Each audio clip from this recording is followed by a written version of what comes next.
பிரியாணி செய்ய போகிறோம். அதுக்கு தேவையான பொருட்கள் வந்து சிக்கன் வந்து மேரினேட் பண்ணி வச்சுருக்கிறேன், கொச்சிக்காத்தூள், அதை தவிர பிரியாணி மசாலா, உப்பு, தேசிப்புளி விட்டு பிரட்டி வச்சுருக்கு.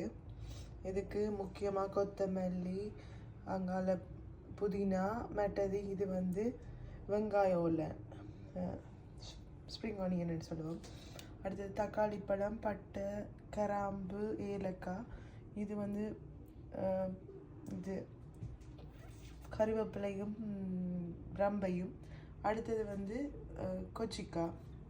அடுத்தது வந்து இஞ்சி பூண்டு வந்து பேஸ்ட் எடுக்கணும். நாங்கள் வந்து அறுவல் அரைச்சி வச்சுருக்கேன். அடுத்தது வெங்காயம்.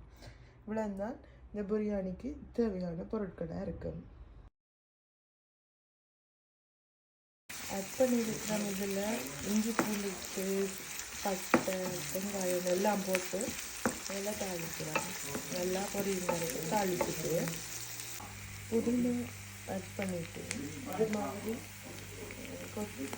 இது புதினா, கொத்தமல்லி, வந்து ஸ்ப்ரிங் ஆனியன் இது எல்லாத்தையும் போட்டு தாளிக்கிறேன்.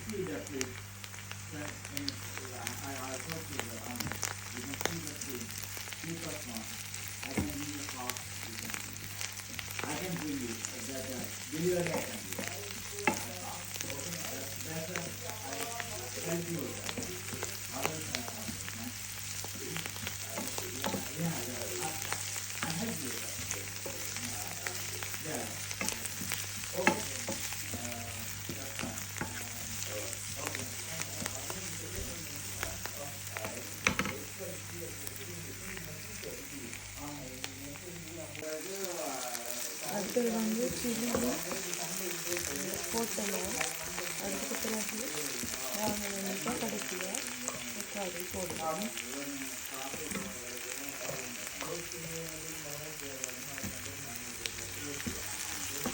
தக்காளியை போட்டு நல்லா எல்லாம் வதங்கின பிறகு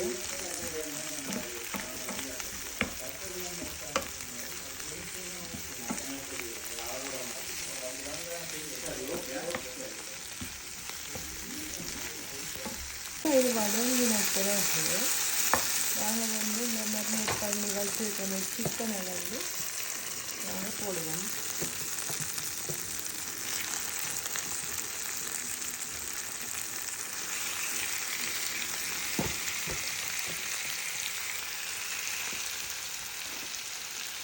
இப்படி எல்லாத்தையும் போட்டுட்டு நாங்கள் இதில் நல்லா மிக்ஸ் பண்ணி போட்டு இனி அதை நல்லா கொதிக்க விடுவோம்.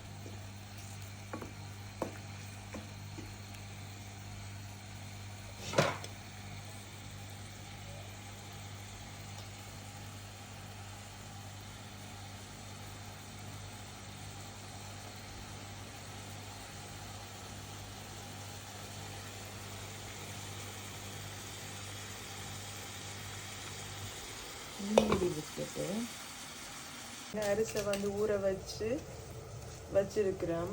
அதுக்குள்ள புளி விட்ட நான் கொஞ்சம் சுத்தட்டி ஒன்று போட்டு இப்படி அதை ஊற வச்சுருக்கேன். இனி நாங்கள் ரைஸ் குக்கரில் தான் நான் செய்கிறேன்.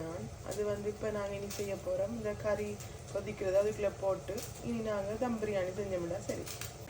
இந்த கறியை வந்து இதுக்குள்ளே நாங்கள் கொட்ட போகிறோம். கொட்டி இனி அதுக்குரிய மாதிரி அளவுக்கு இருக்கா,